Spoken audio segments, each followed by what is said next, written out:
Hello friends, welcome back to Mommy's Love Kitchen. இன்னைக்கு நம்ம instant பாட்ல ஒரு டொமேட்டோ சூப் எப்படி செய்யறதுன்னு பார்க்கலாம். இப்போ இதுக்கு வேண்டிய பொருட்கள் ஒரு 4 இல்ல 5 தக்காளி நல்லா கொஞ்சம் பெரிய பீஸஸாவே கட் பண்ணி வச்சுக்கோங்க. அடுத்ததா ஒரு 2 பல்லு பூண்டு பொடியா கட் பண்ணது, அப்புறம் ஒரு வெங்காயம் அதுவும் பொடியா கட் பண்ணது, ஒரு கேரட், அப்புறம் ஒரு 2 இல்ல 3 டேபிள் ஸ்பூன் அளவுக்கு ஃப்ரெஷ் க்ரீம். அடுத்து வந்து பேசில் லீஃப் நம்ம இது சேர்த்துக்க போகிறோம். ஸோ உங்ககிட்ட இந்த பேசில் லீவ்ஸ் இல்லை அப்படின்னா பரவாயில்ல, நம்ம வந்து கொரியாண்டர் லீவ்ஸ் இருக்கு இல்லையா, அது தண்டோடையே சேர்த்துக்கலாம். அப்புறம் ஸ்பைசஸ் வந்து பார்த்திங்கன்னா ஒரு பே லீஃபு, 1/2 டீஸ்பூன் மிளகுத்தூள், 1/2 டீஸ்பூன் ஜீரகத்தூள், தேவையான அளவு உப்பு, 1 டீஸ்பூன் அளவுக்கு பட்டர், 1 டீஸ்பூன் அளவுக்கு எண்ணெயும் சேர்த்துக்கலாம். அப்புறம் 2 கப் அளவுக்கு தண்ணி. இப்போ நம்ம இன்ஸ்டன்ட் பாட்டில் எப்படி இந்த சூப்பை குயிக்காக பண்ணலாம் அப்படின்றத பார்ப்போம். இப்போ இன்ஸ்டன்ட் பாட்டை நீங்கள் சாட்டே மோடில் போட்டுக்கோங்க. அதுக்கப்புறம் 1 டீஸ்பூன் எண்ணெய், 1 டீஸ்பூன் பட்டர் அது போட்டுக்கலாம். அடுத்து நம்ம வந்து எடுத்து வச்சுருக்கிற பே லீஃப், அப்புறம் கட் பண்ணி வச்சுருக்கிற பூண்டு போட்டுட்டு ஒரு 2 நிமிஷம் இதை வதக்கிப்போம். அடுத்ததாக ஒரு வெங்காயம் பொடியாக கட் பண்ணி வச்சுருக்கோம், அதையும் போட்டுட்டு அகெயின் ஒரு 2 நிமிஷம் வதக்கிக்கலாம். ஸோ இன்ஸ்டன்ட் பாட்டில் வந்து நீங்கள் இன்னுமே நிறைய குவான்டிட்டிஸ் கூட மொத்தத்துலேயே செஞ்சு வச்சுட்டு பேட்சாக பிரித்து நீங்கள் ஃப்ரிட்ஜ்லேயோ இல்லை ஃப்ரீசர்லேயோ வச்சு கூட வேண்டிய டைமில் எடுத்து ரீஹீட் பண்ணி குடிச்சிக்கலாம். ஏன்னா வின்டர் டைம் சூப்லாம் குடித்தா கொஞ்சம் நல்லாயிருக்கும் இல்லையா.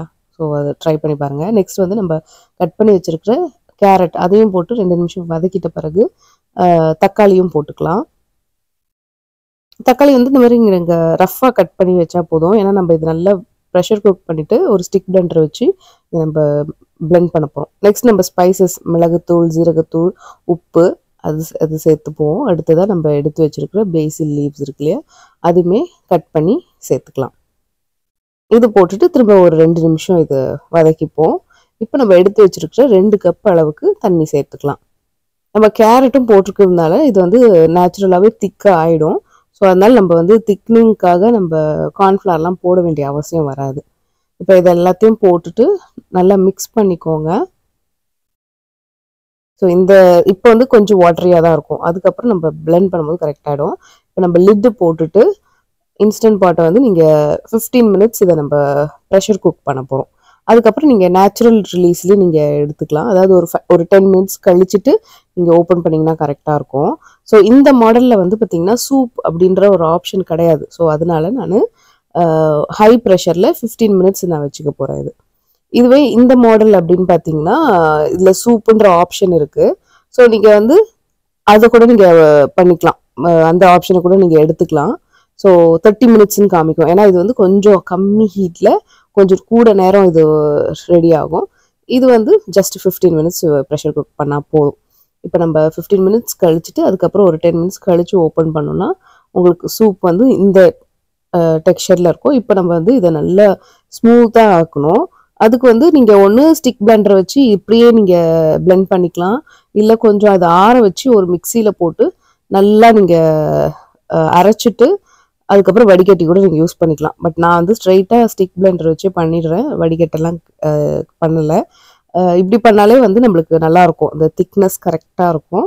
இப்போ நம்ம வந்து நல்லா பிளெண்ட் பண்ணியாச்சு. இது வந்து நம்ம ஒரு சாட்டே மோடில் வச்சுட்டு ஒரு 5-10 மினிட்ஸ் நல்லா கொதிக்க விடுவோம். அடுத்ததாக நம்ம எடுத்து வச்சுருக்கிற இந்த ஃப்ரெஷ் க்ரீம் இருக்கு இல்லையா, அது சேர்த்துக்கோங்க. உங்களுக்கு வந்து கொஞ்சம் ரிச்சராக வேணும் அப்படின்னா ஃப்ரெஷ் க்ரீம் சேர்த்துக்கோங்க. இல்லை அது வேண்டாம், பால் வேண்டாம் அப்படின்னு நினச்சிங்கன்னா நீங்கள் அதை சேர்க்க வேண்டாம். இப்போ பார்த்தீங்கன்னா நல்லா ஒரு 10 நிமிஷம் அப்படியே நம்ம சாட்டே மோடில் வச்சுருக்கோம். ஸோ நல்லா குக் ஆகிடுச்சு, நல்லா சூடாக இருக்குது. இப்போ நம்ம வந்து அப்படியே அதை சர்வ் பண்ணிடலாம். ஸோ இது வந்து உங்கள் இஷ்டம் தான். மேலே குரூட்டான்ஸோ இல்லைனா வந்து ஏதாவது சைடு ப்ரெட்டு ஏதாவது வச்சு சாப்பிட்லாம். ரொம்ப ரொம்ப நல்லாயிருக்கும், நல்ல இதமாக இருக்கும். நம்மளுக்கு அந்த வின்டர் அப்போ ஏதாவது சூடாக குடித்தா நல்லாயிருக்கும் அப்படின்ற மாதிரி இருக்கும் இல்லையா. ஸோ இது வந்து நீங்கள் செஞ்சு வச்சுட்டிங்கன்னா பேட்சாக கூட நீங்கள் எடுத்து வேணுன்ற போது யூஸ் பண்ணிக்கலாம். இப்போ இந்த வீடியோ உங்களுக்கு யூஸ்ஃபுல்லாக இருக்கும்னு நினைக்கிறேன். பிடிச்சிருந்துச்சுன்னா மறக்காமல் நம்ம சேனலை லைக் பண்ணி ஷேர் பண்ணி சப்ஸ்கிரைப் பண்ணிவிடுங்க. இதே மாதிரி நான் இன்னொரு வீடியோவில் உங்களை சந்திக்கிறேன். அது வரைக்கும் நன்றி, வணக்கம்.